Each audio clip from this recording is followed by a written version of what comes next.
El año 1492 marcó un punto de inflexión en la historia, el comienzo de una nueva era. La llegada de Cristóbal Colón a América, financiada por la corona española, puso en marcha una cadena de acontecimientos que cambiarían el mundo. Para los pueblos indígenas de América, significó la llegada de nuevas culturas, nuevas tecnologías y una nueva fe, el catolicismo. Este encuentro entre dos mundos, cada uno con sus propios sistemas de creencias ricos y complejos, condujo a un proceso complejo y a menudo tumultuoso de intercambio cultural y transformación religiosa. Los conquistadores españoles no vinieron únicamente como exploradores o conquistadores, vinieron con la cruz, impulsados por una fe ferviente en su misión de difundir la fe católica. Este fervor religioso estaba profundamente entrelazado con las ambiciones políticas y económicas de la corona española, que buscaba expandir su imperio y su dominio espiritual en el Nuevo Mundo. La Iglesia Católica, una fuerza poderosa en Europa en ese momento, veía a América como un terreno fértil para la conversión, un nuevo rebaño inmenso que esperaba guía espiritual. La llegada del catolicismo a América no fue un proceso pacífico o pasivo. A menudo estuvo marcado por conflictos, resistencia y la trágica disminución de las poblaciones indígenas debido a las enfermedades y la guerra. Los conquistadores españoles, impulsados por una mezcla de fervor religioso y sed de oro, a menudo imponían su fe por la fuerza, lo que llevó a la destrucción de templos y lugares sagrados nativos.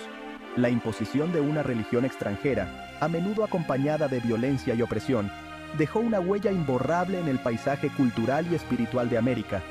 Sin embargo, en medio de la agitación y el trauma, el catolicismo también echó raíces de maneras nuevas e inesperadas. Los pueblos indígenas de América, aunque a menudo se resistían a la conversión forzada, también encontraron formas de adaptar e integrar elementos de la nueva fe en sus sistemas de creencias existentes. Este proceso de fusión cultural y religiosa, conocido como sincretismo, dio lugar a expresiones únicas del catolicismo en América Latina que combinan tradiciones indígenas con creencias y prácticas cristianas. La corona española, impulsada por una potente mezcla de fervor religioso y ambición imperial, jugó un papel fundamental en la expansión del catolicismo en América. El rey Fernando y la reina Isabel, conocidos como los Reyes Católicos, vieron el Nuevo Mundo como una oportunidad para la expansión territorial y un vasto campo de misión listo para la conversión. Su apoyo inquebrantable a los viajes de Cristóbal Colón no solo estaba impulsado por la promesa de nuevas rutas comerciales y riquezas, sino también por una profunda creencia en su deber de difundir la fe católica. Los monarcas españoles veían sus esfuerzos coloniales como un fideicomiso sagrado, una misión divinamente ordenada para llevar la luz del cristianismo a los pueblos no civilizados de América. Este sentido de propósito religioso impregnaba todos los aspectos del colonialismo español, desde los juramentos de lealtad de los conquistadores hasta el establecimiento de misiones y el nombramiento de obispos. La Iglesia y la corona trabajaron de la mano, con sus destinos entrelazados en el gran proyecto de convertir América al catolicismo. La corona española otorgó vastos poderes y privilegios a la Iglesia católica en el Nuevo Mundo, reconociendo su papel vital en la consolidación del dominio español y la transformación de las poblaciones indígenas en súbditos leales. La Iglesia, a su vez, proporcionó legitimidad religiosa a la conquista española, justificando el sometimiento de los pueblos nativos como un medio necesario para salvar sus almas. Esta relación simbiótica entre Iglesia y Estado, a menudo denominada patronato real, configuró el panorama político y religioso de la América Latina colonial durante siglos. La fusión de la autoridad religiosa y política en la América española tuvo un profundo impacto en la vida de los pueblos indígenas. La Iglesia, a través de su red de misiones, escuelas y hospitales, se convirtió en el principal agente de control social y transformación cultural. Si bien algunos misioneros trabajaron incansablemente para proteger los derechos indígenas y aliviar su sufrimiento, el impacto general del colonialismo español a menudo fue devastador, lo que llevó a la explotación, el desplazamiento y la disrupción cultural de las comunidades nativas. Mientras los conquistadores españoles abrían un camino de conquista a través de América, fueron los misioneros y frailes quienes a menudo siguieron sus pasos, con la monumental tarea de convertir a las poblaciones indígenas al catolicismo. Estos hombres, impulsados por una mezcla de fervor religioso, sed de aventura y un genuino deseo de servir a la humanidad, desempeñaron un papel fundamental en la configuración del panorama religioso y cultural del Nuevo Mundo. Se enfrentaron a obstáculos desalentadores, idiomas desconocidos, entornos hostiles y las creencias y prácticas profundamente arraigadas de los pueblos indígenas que buscaban convertir.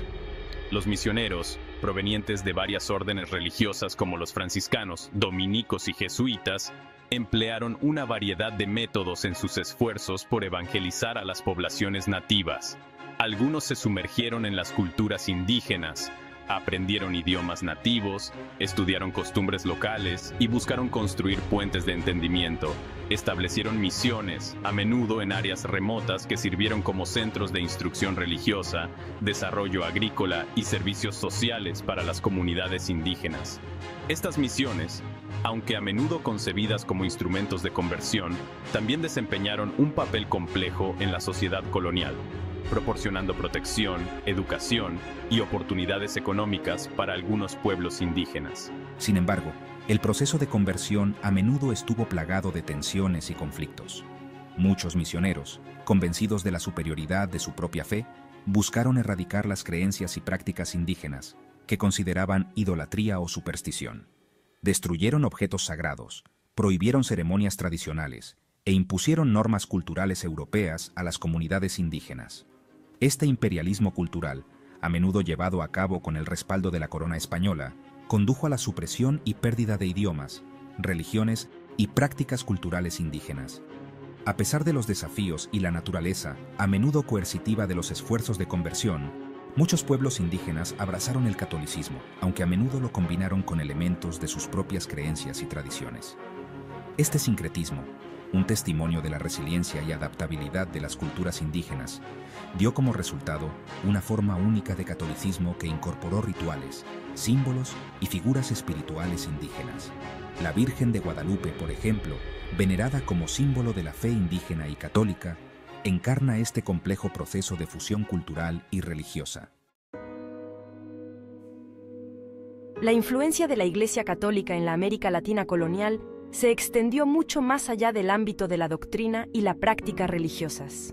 Impregnaba todos los aspectos de la vida cotidiana, dando forma a las normas sociales, influyendo en las estructuras políticas y moldeando las expresiones culturales. La Iglesia, con su vasta red de iglesias, misiones, escuelas, hospitales y orfanatos, se convirtió en la institución social dominante, ejerciendo un poder e influencia inmensos sobre la vida tanto de los pueblos indígenas como de los colonos españoles. Una de las funciones principales de la Iglesia era inculcar el orden moral y social en el mundo a menudo caótico y brutal de la sociedad colonial. Impuso estrictos códigos de conducta, regulando el matrimonio, la vida familiar y el comportamiento sexual. La Iglesia también desempeñó un papel clave en la educación, estableciendo escuelas y universidades que enseñaban no solo doctrina religiosa, sino también alfabetización, filosofía y artes. Estas instituciones, a menudo la única fuente de educación formal disponible, desempeñaron un papel crucial en la transmisión del conocimiento y los valores europeos a las colonias. La influencia de la Iglesia se extendió también a la esfera económica. Adquirió vastas propiedades territoriales, a menudo a través de concesiones de la corona española o de legados de mecenas adinerados. Estas tierras, trabajadas por jornaleros indígenas, generaron importantes ingresos para la Iglesia, convirtiéndola en una importante fuerza económica en la sociedad colonial. La Iglesia también desempeñó un papel en la regulación de la actividad económica, promoviendo principios de comercio justo y condenando la codicia excesiva. Sin embargo, el inmenso poder y la riqueza de la Iglesia también la hicieron vulnerable a la corrupción y al abuso. Algunos funcionarios de la Iglesia, tentados por la seducción de las posesiones mundanas, se involucraron en prácticas de explotación, enriqueciéndose a expensas de la población indígena. Esta hipocresía, a menudo en contradicción con las enseñanzas de humildad y compasión de la Iglesia, alimentó el resentimiento y la resistencia entre las comunidades indígenas, que soportaron la peor parte de la opresión colonial.